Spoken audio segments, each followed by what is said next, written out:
Welcome to Tuesdays for Nurture, a digital program series from the United Church of Christ in which we faithfully focus on the education for the people of God.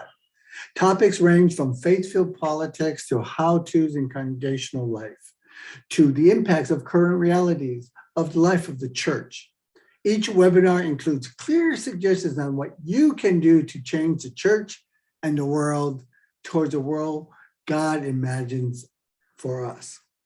Hola, my name is Roberto Ochoa, and I am the Associate for Congregations of Color and Ethnic Identified Congregations for Faith, Education, Innovation, Formation of the UCC Justice and Local Church Ministries. I am your host for today's Tuesdays for Nurture digital program. But before we begin this afternoon's program, I'd like to let you know a couple of upcoming digital programs. On our next Thursdays for the Soul on September 23rd, we invite you to a special spiritual journey entitled Receive Your Wisdom, a gift from the divine within, led by the Reverend Janet Ross, who is pastor of Amistad Chapel, UCC, here in Cleveland, Ohio.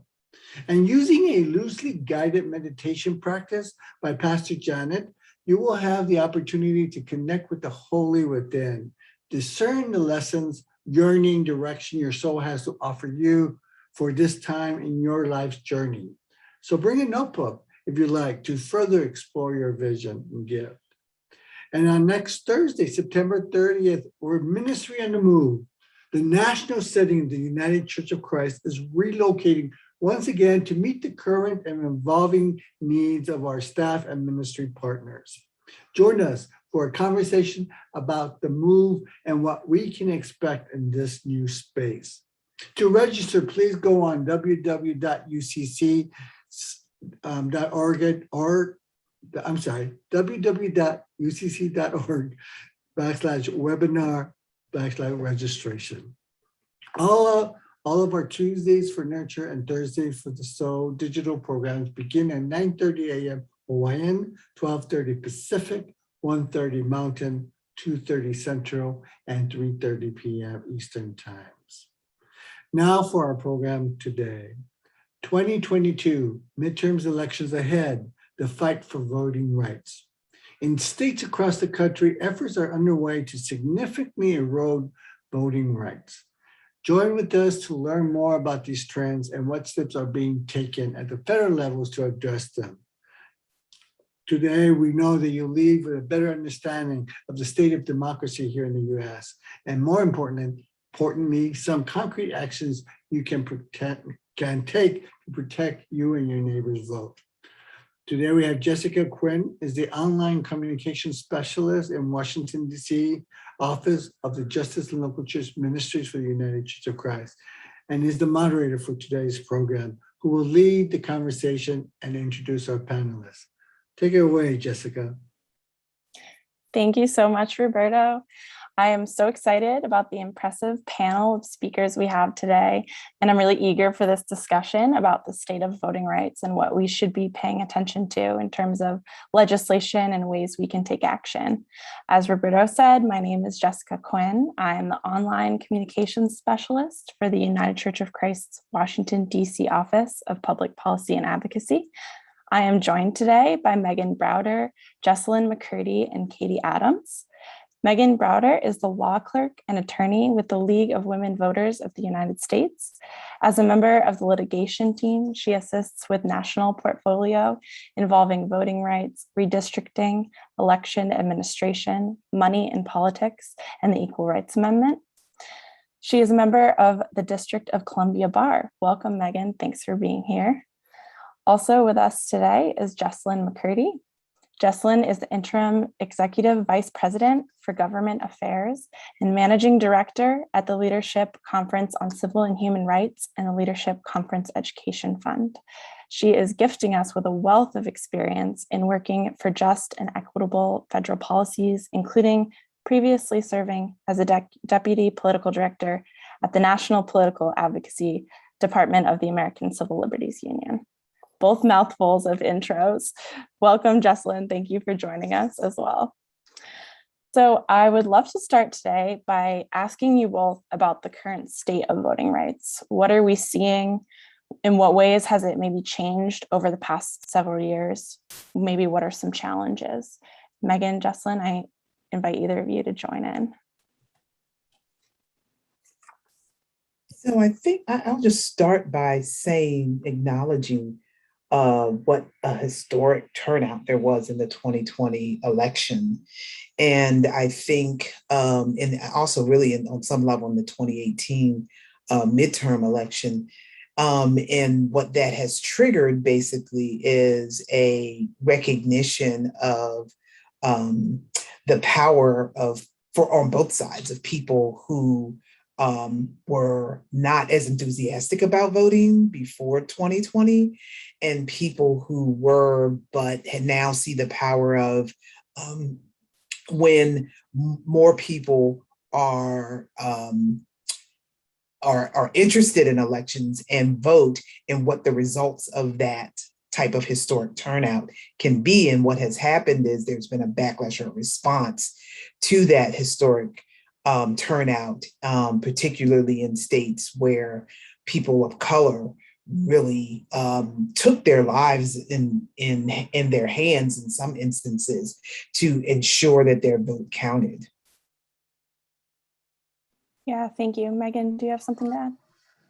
And definitely to kind of just build off of what Jesslyn was just saying, we've seen a lot of great turnout, but also in the past couple of years, ever since 2013, when Shelby County versus Holder came down, we've been operating in a world without Section 5 preclearance. So for those who aren't familiar, Shelby County versus Holder addressed the constitutionality of Section 5. So there's previously a system in place where certain areas that had a history of discrimination would be covered under Section 5 of the Voting Rights Act. That meant that if they wanted to make any changes to their elections, voting rights, they had to go in front of a federal district court, or they had to go get preclearance from the Department of Justice.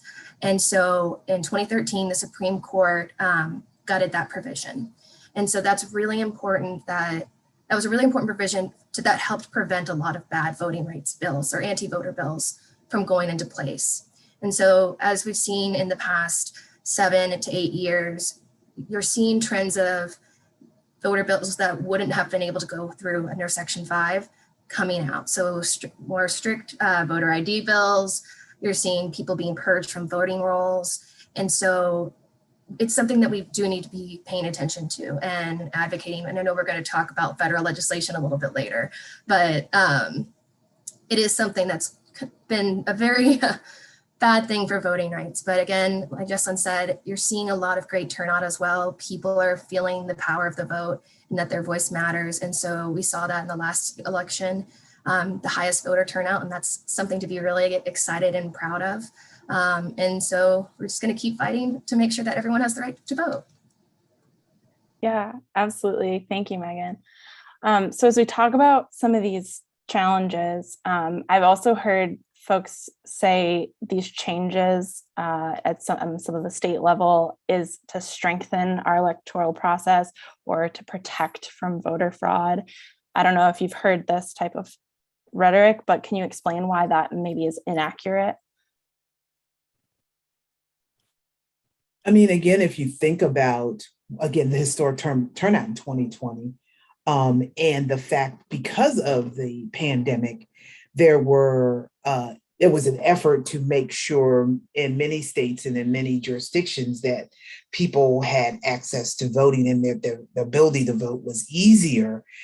Then you know from that there's little real concern about the security of our elections, and people on both sides of the aisle have commented about how secure our 2020 elections are, from officials in the Trump administration to other officials at the state level.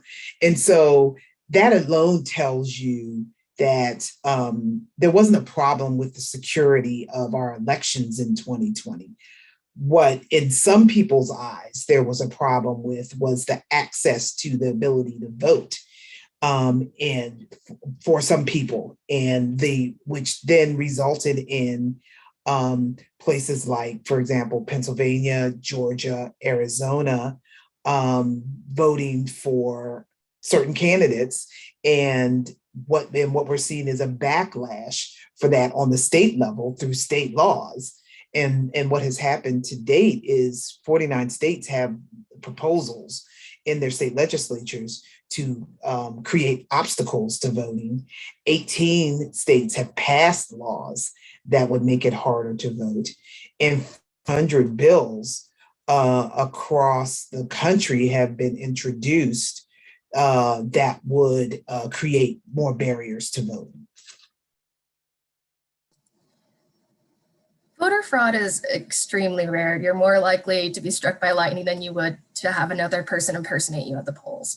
The problem is that when people continue to say that there's voter fraud, there's rampant voter fraud, it just perpetuates it in people's mind to think it's a bigger problem than it actually is.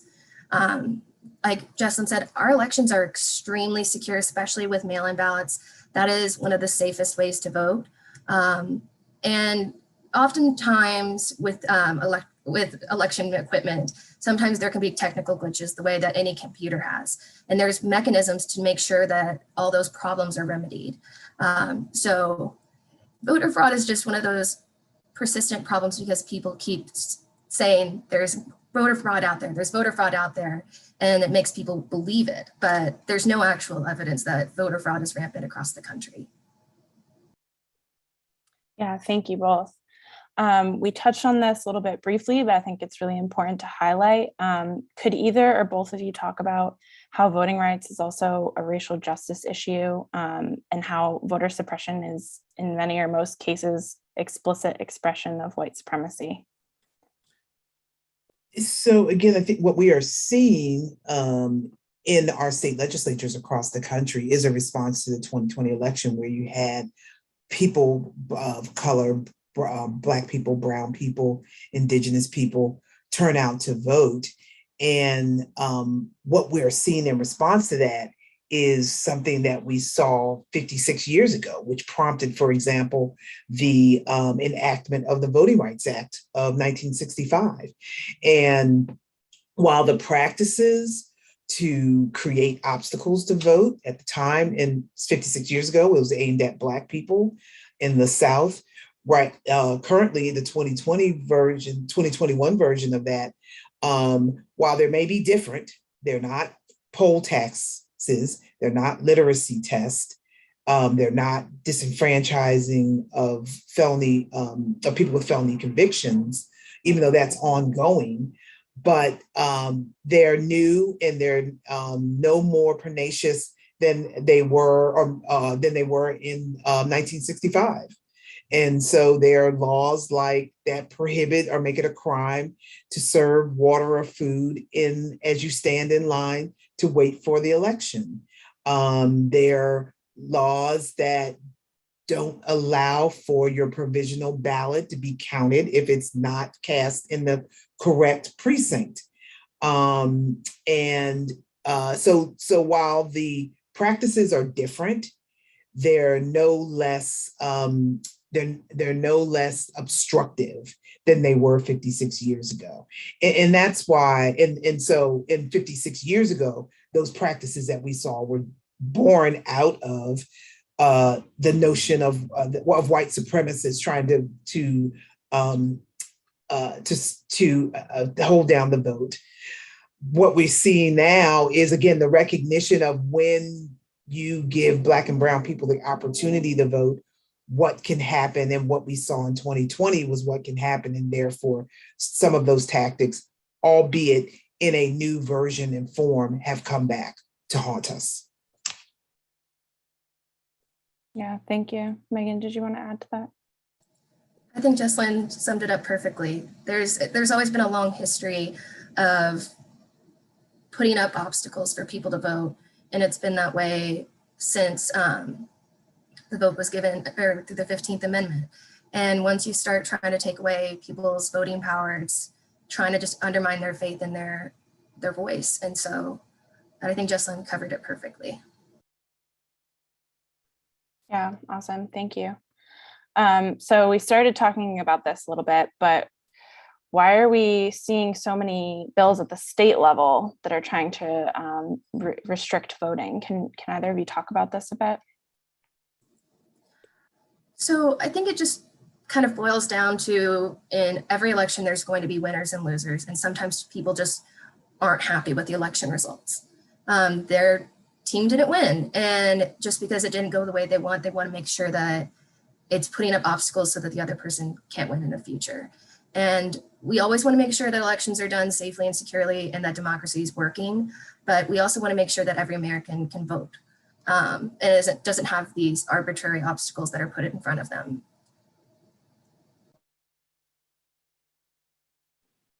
Yeah, thank you. Did you want to add anything to that, Jessalyn? Just a reminder to the audience that, again, voting is the foundation of our democracy. We should be giving people more opportunities to vote and not taking away opportunities to vote. Our democracy cannot function without the foundation of voting, and that's why it's so important. Yeah, definitely. So we've outlined a lot of the issues that can feel a little bit overwhelming, but there are also many folks, like the people listening to this webinar, that are working on solutions or want to work on solutions. Can we talk about those solutions? Maybe who's offering them and what some of those solutions are?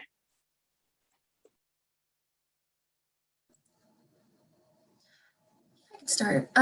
So getting involved and kind of figuring out, so we have, for instance, redistricting that's coming up, and there are going to be a lot of hearings about community input, getting involved in those hearings, making your voice heard, making sure that you're asking your senators and your representatives to pass the John Lewis Voting Rights Advancement Act. So that would reestablish Section 5 preclearance, Section 2, the discriminatory intent test and results test that was just struck down, or was just basically kind of gutted in Brnovich versus the DNC during the last Supreme Court term. But just, I think, making sure that you're always, you're educating yourself on the different issues that are coming up, making sure you're voting in local elections, and making sure that you're helping people that or just always keeping on top of different voter restrictions that are coming out, so that way you can protect your vote and protect other people's vote as well. Yeah, thank you so much. Jessalyn, do you want to add to that? And I would just, only thing I would add, thank you, Megan, for that. I think that was great call to action on some level. But again, the midterm elections are coming up in 2022. And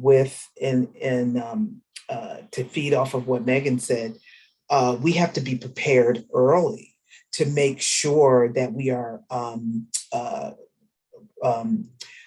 that we know all the restrictions and all the things that we need to do to make sure our vote counts, like registering on time, making sure that if we need a mail-in ballot, that we get those mail-in ballots early.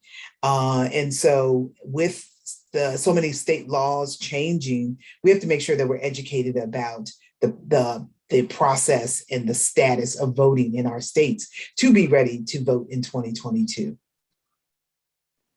Yeah, definitely. Thank you. So I think Megan was a little excited to talk about this earlier, but us in the DC office, we advocate at the federal level. So I would love to talk about what specifically Congress is doing to address these attempts to dismantle democracy across the country. Just one of you want to jump in here? Sure, I'll jump in really quickly and just say that last week there have been several bills that have been considered in Congress, but just last week the Senate introduced a new bill that's called the Freedom to Vote Act. And that bill is very similar to what was previously known as the For the People Act, or S1. But what it has done is, again, part of the conversation in Washington is to find a bill in bill language that all Democratic senators can be supportive of. And so the Freedom to Vote Act was a bill that was negotiated by Senator Manchin from West Virginia, and it focuses on voter access and election administration. But the House also passed a bill in August that is called the John Lewis Voting Rights Advancement Act. And that legislation addresses, for example, what Megan has alluded to, and that's the historic voter discrimination that has happened oftentimes in southern states, and that that bill would reestablish provisions that were found unconstitutional by the Shelby v. Holder decision in 2013 that would allow the Department of Justice and or district courts in DC to review certain changes to voting procedures before they are put in place.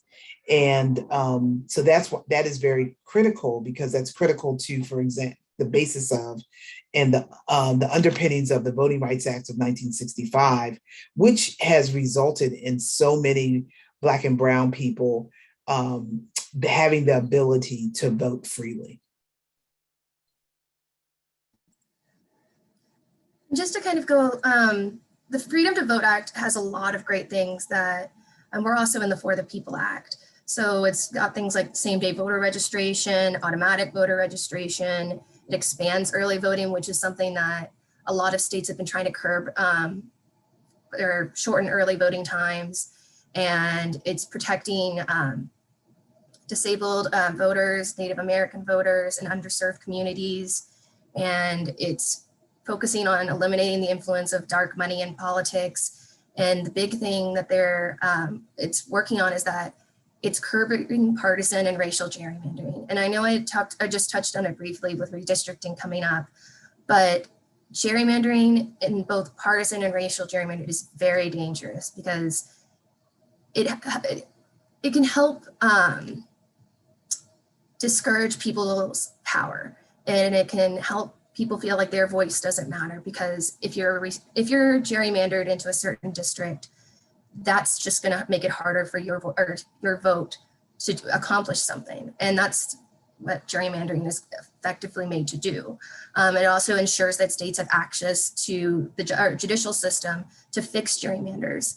And one of the really good things about this bill is that it would, even regardless of when the bill is passed and signed into law, it can still be used retroactively for the current redistricting cycle that we're in right now. So that is a really important part of this bill. But I am very, very hopeful that both of these bills will pass soon. Having the John Lewis Voting Rights Advancement Act, having the VRA reestablished will help protect voting rights going forward. We really need free clearance back, and we need Section 2 to be at its full strength as well. Yeah, absolutely. Thank you so much. So this has been a great overview.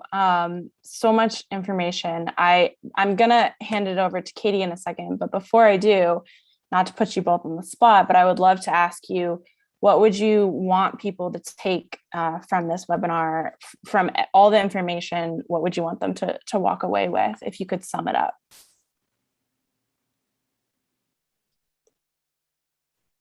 I would say that, again, the 2022 elections are going to be critical in this country, and they're going to be a watershed moment for democracy. And what I want people to take away from is that we have to start planning now for the 2022 elections to make sure our votes count. We have to, again, look at the new laws, the new procedures, and new restrictions to make sure we can overcome those, to ensure not only your own vote, but I would hope that you would get out there and try to inform the public about making sure that their vote counts as well. I would echo everything Jesslyn just said. Also, that even though that there are a lot of bad bills right now, there are a lot of things that we can do to push back on them, and your voice still matters. Voting still matters. And I think always encouraging people and letting them know what we can do. So really just, again, pushing for these federal legislation, actively participating in redistricting hearings, and just helping each other out. If somebody needs someone to take them to the polls, if one of your friends needs help, be that help. We're only going to be able to push back against these anti-voter bills and all the bad things that are happening if we stick together, if we work together. And so I think just that would be the main thing of just, there are good things that can happen, and we just have to work together and keep our heads high because we can do it. It's just, we have to work together. Yeah, absolutely. Well, thank you both so much, Jessalyn and Megan, for your time and the wisdom you have shared with us today. I'm energized by it, so I'm really appreciative you're both here. I would now like to turn things over to my colleague, Katie Adams.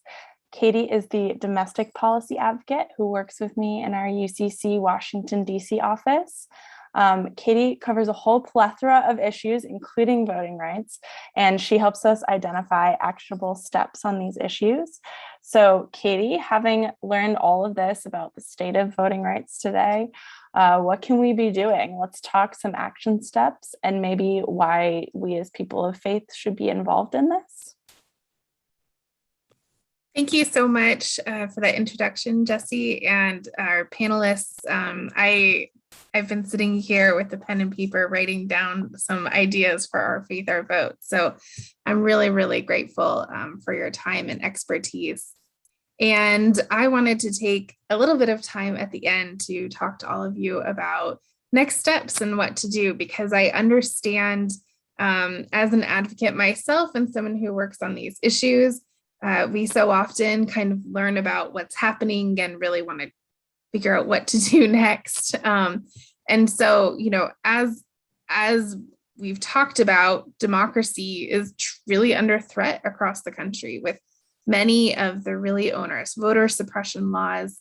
And we believe that as people of faith, everyone's voice is sacred. And so when each person's voice is honored and each person's contribution counts, then we can really work together to build a society that is equitable and inclusive.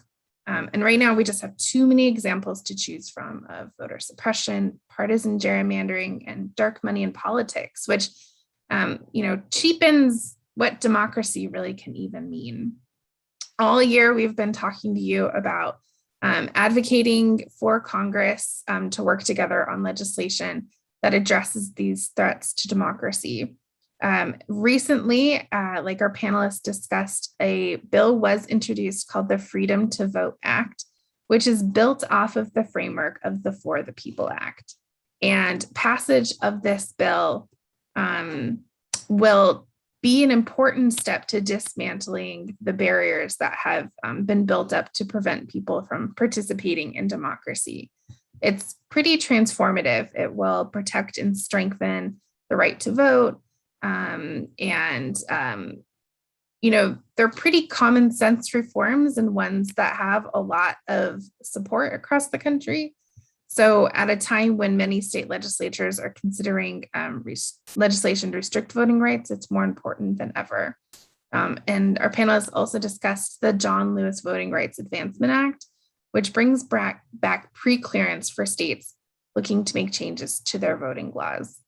As people of faith, we believe strongly in upholding the dignity of each person, which means protecting their sacred right to participate in the democratic process, unencumbered by voter suppression. It means making sure all voices are lifted up, not just those who can afford a corporate political action committee.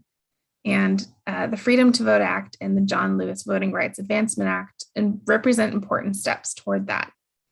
We need you, though, to take action to make sure these important pieces of legislation pass. So we're asking you to contact your members of Congress, asking for their full support and swift passage of the legislation.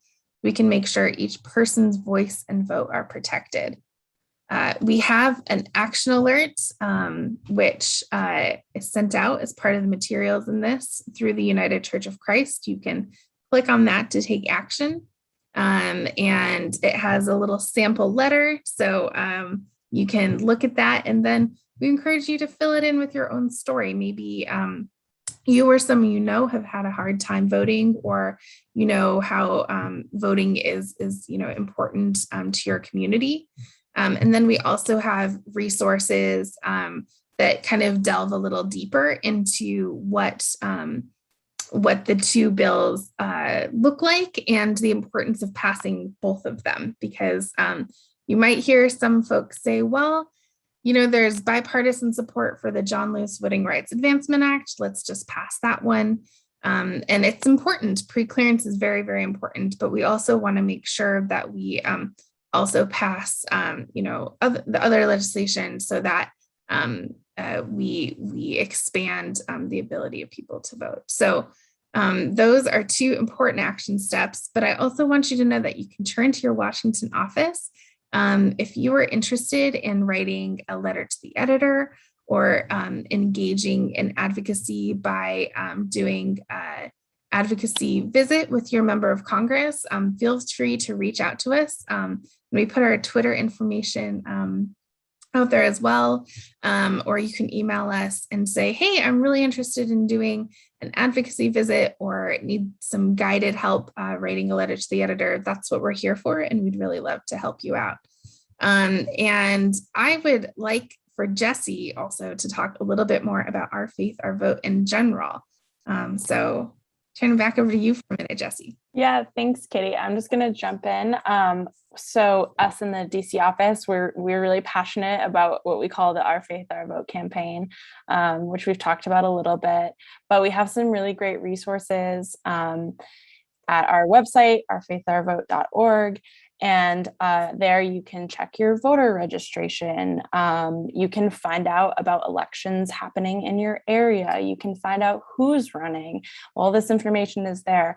Pages of information on the current legislation that Katie just mentioned and that we've been talking about.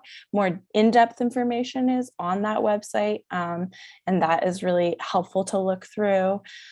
We also have something called the Vote Tripling campaign, and I was thinking about this as Megan was talking, because the importance of bringing in your friends and making this a thing that we do together, supporting the vote, supporting democracy.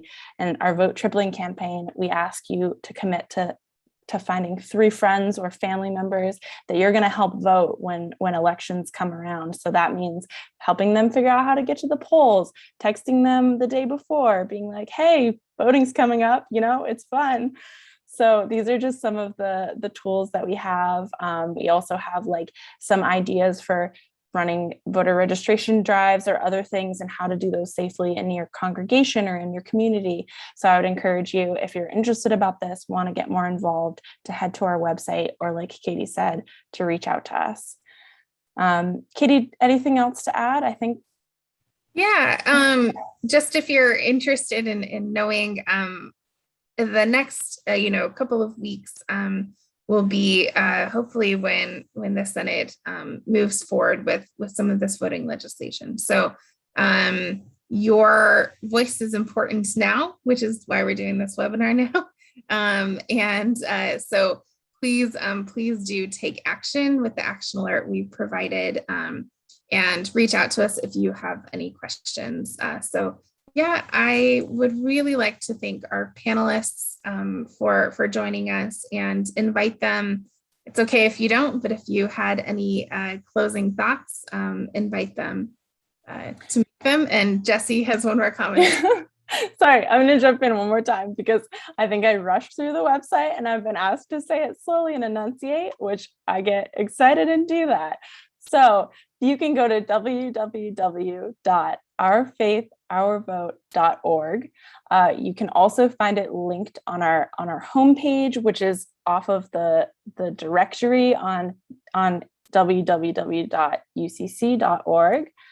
And if you want to email us, we have an email that is takeaction@ucc.org. And if you email, that'll email our office and I can disperse that to who it would be best to talk to. And yeah, I just wanted to really enunciate that. Thank you for the reminder. Excellent enunciation. Jesslyn or Megan, do you have any additional closing thoughts you wanted to to share with folks? I'd just like to reiterate what Megan said in terms of encouraging people to make sure that their senators and members of Congress are supporting these voting rights bills, the two voting rights bills, the John Lewis Voting Rights Act and the Freedom to Vote Now Act. It's important, and the point that I think Megan also made is that, or Katie, is that these bills, we need to pass both of these bills. It's not an either or proposition.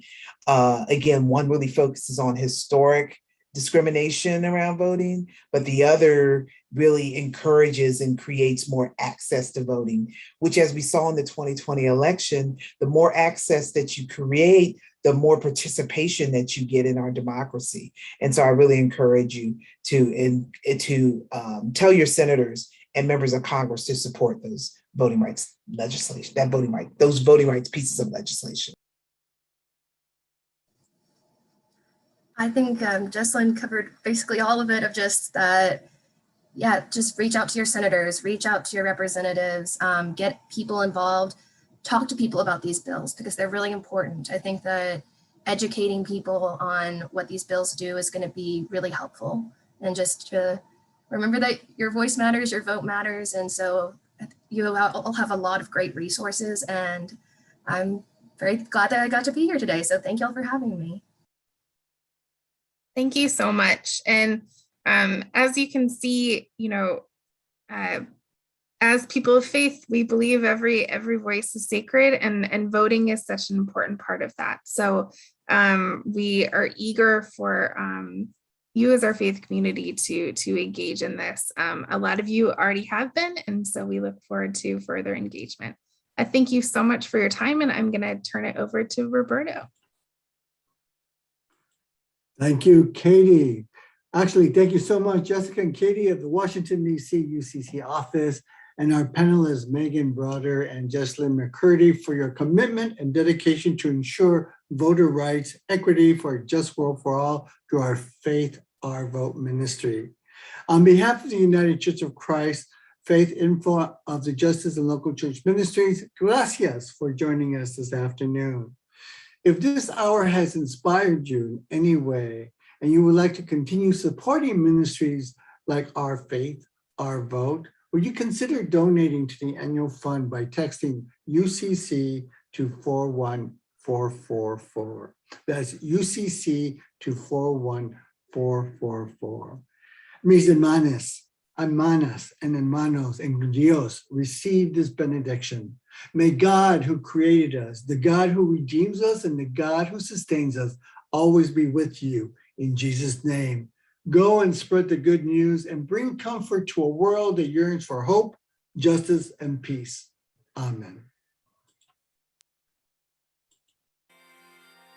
And sisters and brothers in Christ, if this conversation has moved you, if what's been offered here has helped enhance your ministry or your soul, please consider donating towards the annual fund of the United Church of Christ by texting UCC to 41444. Your support will help programs like this in the essential work of the United Church of Christ. Thank you for your support.